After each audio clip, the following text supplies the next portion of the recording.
आस के दिए नाने हक बाती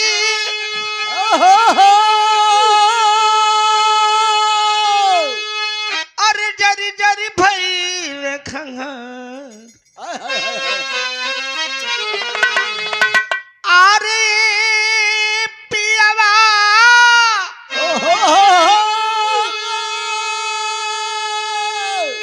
कहिया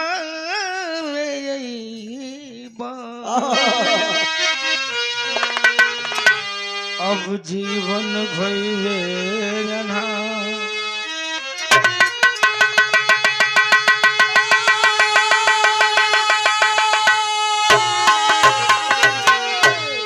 और हमों के अग्रज, हमों के मार्गदर्शक, हमों के आदर्श आदरणीय गुरु जी के ओर से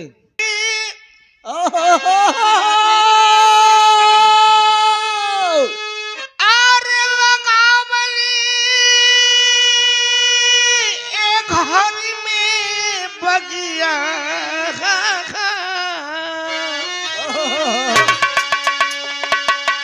वही की घर गया कहियो अब लागी राम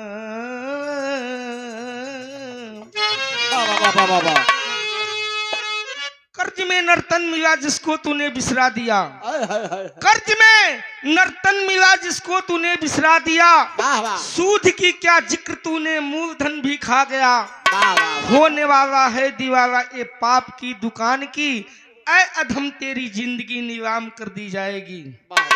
ये दुनिया में आई बड़ा कुछ ऐसा को के जा कि जिंदा बड़ा तब वो कहे कि बड़ा सुंदर है बेचारा, अब मर जाने के बाद भी वो कहे कि बड़ा बढ़िया रहना।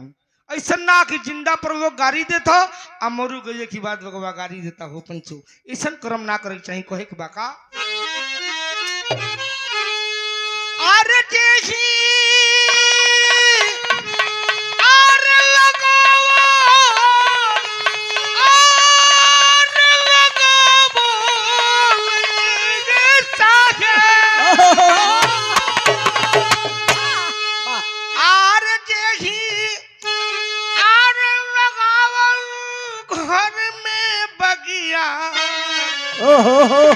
वही की घर माया गया कहियो अब लागिए राम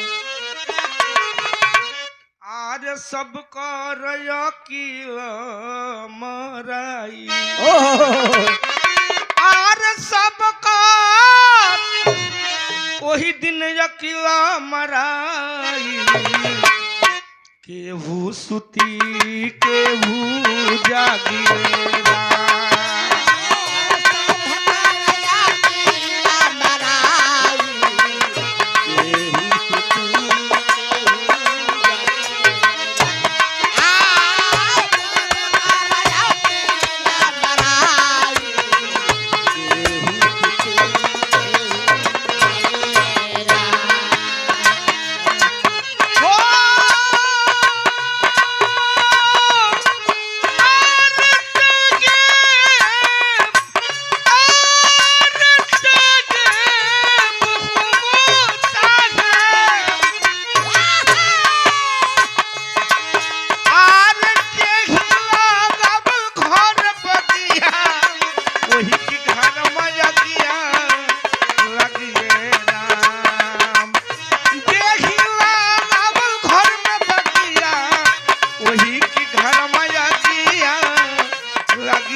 आदर्श हमारे सुत आर रखवा वो डर के पीछे आर घोड़ा मुड़ी नीचे आर रखवा वो डर के पीछे अरे घोड़ा ऊपर मुड़ी नीचे तन सोचे है के बा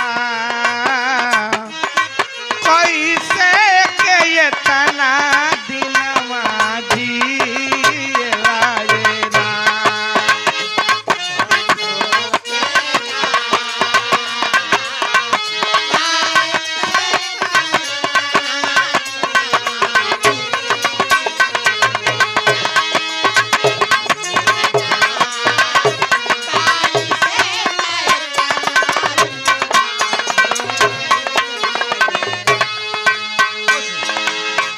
गीत में बताओ गई ये माई की गर्भ में हम आप पूरा संसार का लोग माई की गर्भ में रहनी जाओ बाबूजी।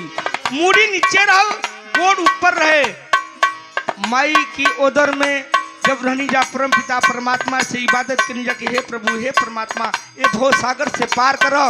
जब ये भव सागर से पार हो जाई तो तोहर भजन कीर्तन करब। लेकिन माई हमके आपके पूरा संसार के जब पैदा भई हमन की दुवरवा घर घर का लोग माता बहन लोग जुट गई कहे कि एक बार रोता के हाँ ना वो कहेला कहाँ जब वादा कर रहे कि ये गर्भ से बाहर होखब तो तुम्हार भजन कीर्तन करब। लेकिन बाहर होने के बाद लोग कहते हैं कहाँ हमारे छोटे अनुस जहवा बहेना हवा मोनोमाई की पेट में जहवा बहेना हवा केहू नहीं खेवो कराय रामा।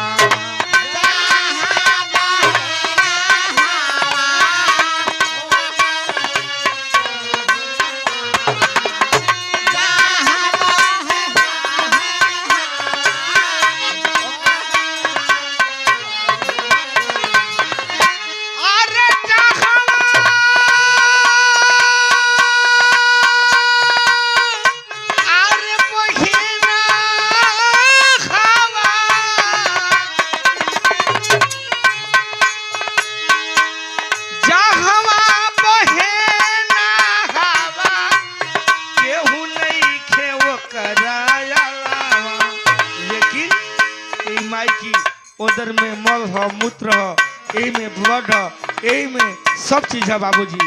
जहाँ बहेना हवा केहू नहीं खे ओकरी अलावा। लेकिन यही माई की उधर में रही के पनिया में रही के यही पनिया में रही के कबहू न पनिया हो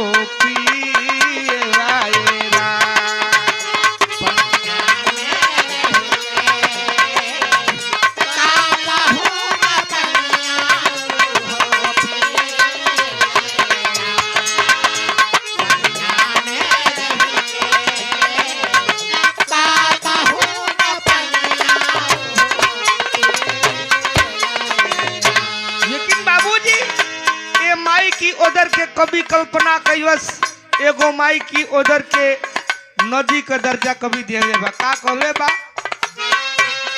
चौड़ा बा नदी के पाट जो हेला न मिले घाट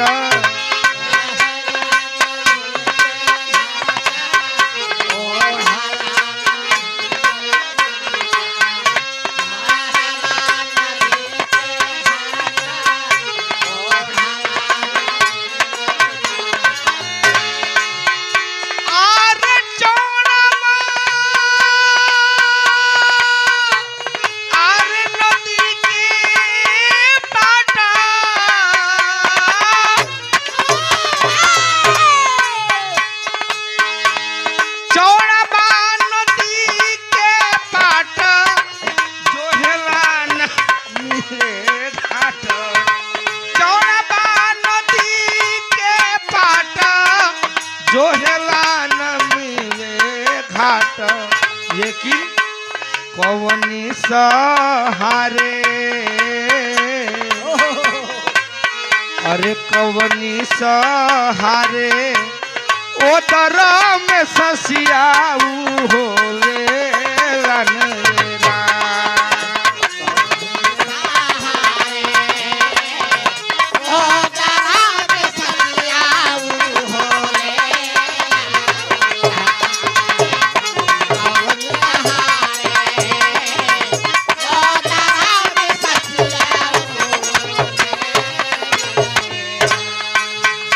बाबूजी गीत के अंत में गीत में लिखल गई बाबूजी कि हमार आपको दुनिया का संसार को बेटा बेटी हो जावन।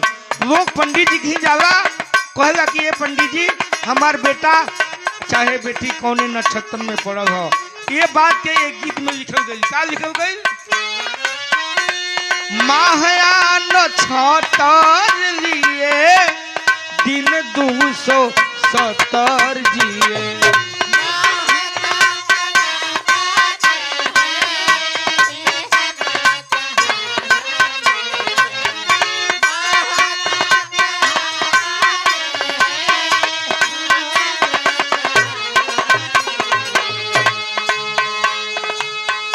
माह या नक्षत्र लिए दिन 270 जिए।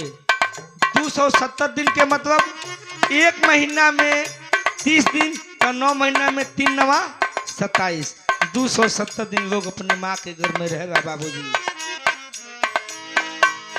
माह या नक्षत्र लिए दिन 270 जिए।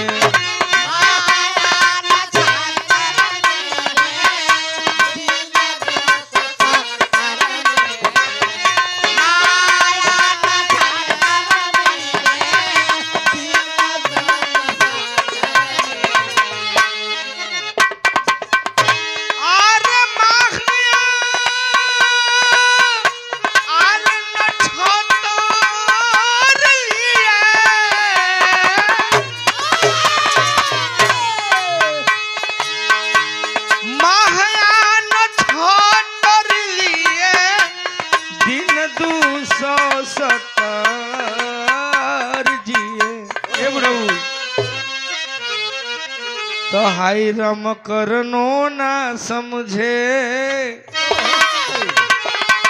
तहाऊ वीरेंद्र ना समझे तरा जस भयो ना समझे। और कैसे कयतना दिनमा जिएला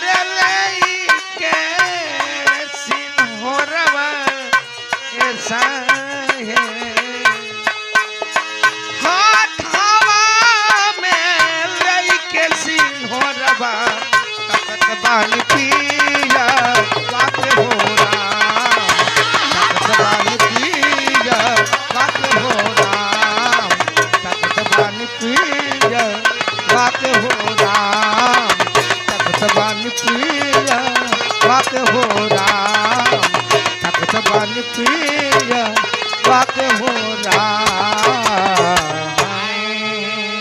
सबको सादर प्रणाम।